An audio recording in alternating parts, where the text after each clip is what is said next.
Hai everyone, Indonesia merupakan negara yang terletak di benua Asia dan benua Australia.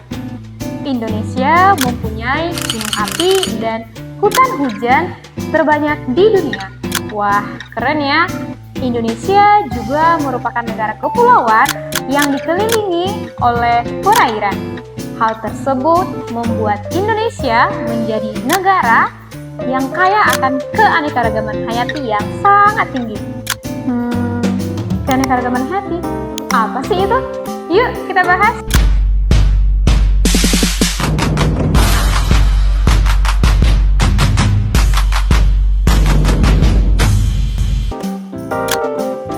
Yang menunjukkan variasi jumlah serta sifat suatu makhluk hidup, interaksi antara makhluk hidup dengan makhluk hidup lainnya, interaksi antara makhluk hidup dengan habitatnya, itulah yang disebut dengan keanekaragaman hayati. Variasi makhluk hidup terdapat atau terdiri atas 3 tingkat. Yang pertama, tingkat gen, spesies, dan ekosistem. Yuk kita bahas satu persatu. Yang pertama ada tingkat gen. Gen menunjukkan sifat tertentu pada suatu organisme atau spesies. Pada dasarnya, makhluk hidup mempunyai bahan dasar kimia yang sama, namun susunan gennya yang berbeda. Susunan gen yang berbeda itulah yang menyebabkan keanekaragaman gen. Misalnya, kucing mempunyai variasi seperti kucing Angora, kucing Siam, dan kucing Persia, serta banyak jenisnya lagi. Yang kedua, ada keanekaragaman spesies. Kuda dan kucing, pohon kelapa, dan padi merupakan spesies yang memiliki perbedaan yang sangat jauh. Perbedaan sifat tertentu di suatu wilayah itulah yang disebut dengan keanekaragaman spesies. Yang ketiga, ada keanekaragaman ekosistem. Makhluk hidup yang beragam tadi akan menjalin interaksi sesamanya atau lingkungan biotik. Sesamanya juga akan menjalin interaksi dengan lingkungan abiotik. Apa sih lingkungan abiotik itu? Contohnya adalah suhu, udara, tanah, cahaya matahari, dan mineral. Interaksi antara komponen abiotik dengan biotik itulah yang menunjukkan keanekaragaman ekosistem. Jadi dari penjelasan tadi bisa kita simpulkan bahwa makhluk hidup itu sangat beragam ya. Lalu bagaimana kita dapat mengelompokkan makhluk hidup itu dengan mudah? Nah, tentunya dengan klasifikasi makhluk hidup. Klasifikasi makhluk hidup adalah proses penggolongan atau pengelompokan makhluk hidup menjadi golongan atau unit-unit tertentu. Makhluk hidup tadi akan digolongkan menjadi suatu kelompok ketika mempunyai persamaan.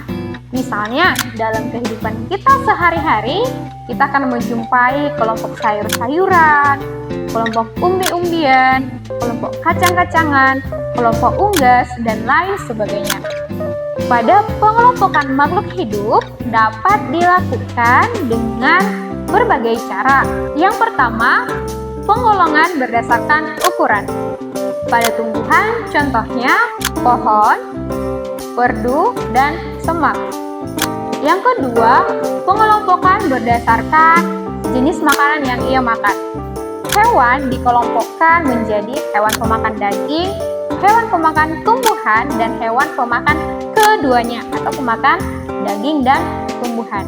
Kemudian, pengelompokan berdasarkan manfaat. Contohnya, tanaman obat, tanaman hias, tanaman sandang, dan tanaman pangan. Kemudian, dapat dikelompokkan berdasarkan alat gerak. pada mamalia dapat dikelompokkan menjadi mamalia yang bergerak dengan tungkai, yang bergerak dengan sirip. Nah, ada juga penggolongan berdasarkan tempat tinggalnya atau habitatnya. Tumbuhan dapat dikelompokkan berdasarkan atau menjadi tumbuhan yang hidup di habitat kering, tumbuhan yang hidup di habitat basah, dan tumbuhan yang hidup di habitat yang lembab. Nah, itu tadi untuk klasifikasi makhluk hidup. Sekarang kita akan membahas biodiversitas di Indonesia. Wah, tentunya sangat menarik ya untuk dibahas. Indonesia merupakan negara kepulauan, seperti yang sudah dibahas di awal video tadi. Nah, di kepulauan inilah keanekaragaman hayati yang sangat tinggi itu berada. Ada berbagai jenis tumbuhan atau hewan yang berada di Indonesia namun tidak ada di negara lain. Wah, keren ya. Apa saja contohnya? Ada buah matoa, bunga bangkai, kayu besi, mangga, dan masih banyak lagi contohnya. Nah, tentunya keanekaragaman hayati ini sangat memiliki banyak sekali manfaat untuk kita, terkhususnya manusia. Untuk memenuhi kebutuhan manusia sehari-hari, yaitu kebutuhan primer dan kebutuhan sekunder. Apa sih kebutuhan primer dan sekunder itu? Kebutuhan primer adalah kebutuhan mutlak. Contohnya, kapas, ulat sutra, dan lain sebagainya. Kebutuhan sekunder adalah kebutuhan untuk memperlengkap hidup. Contohnya, kuda sebagai alat transportasi dan kerbau untuk membajak sawah. Namun, segala manfaat yang diberikan oleh keanekaragaman hayati ini sering disalahgunakan oleh manusia, sehingga dapat menyebabkan dampak negatif yang menyebabkan keanekaragaman hayati itu semakin berkurang dan pada akhirnya bisa punah. Apa saja contohnya? Manusia bisa melakukan eksploitasi terlalu besar sehingga dapat menyebabkan keanekaragaman hayati itu berkurang. Manusia juga melakukan industrialisasi, juga melakukan penebangan hutan secara liar, dan masih banyak lagi kegiatan yang merugikan. Lalu, bagaimana sih pelestarian keanekaragaman hayati itu? Dapat dilakukan dengan dua cara. Yang pertama adalah pelestarian in situ. Pelestarian in situ adalah pelestarian yang dilakukan di lingkungan atau di habitat asli si spesies atau si organisme. Contohnya, marga satwa, taman nasional, dan masih banyak lagi.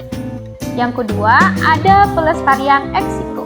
Pelestarian ex situ adalah pelestarian yang dilakukan di luar habitat dari si spesies atau makhluk hidup. Apa sih contohnya? Kebun binatang, kebun koleksi, dan masih banyak lagi.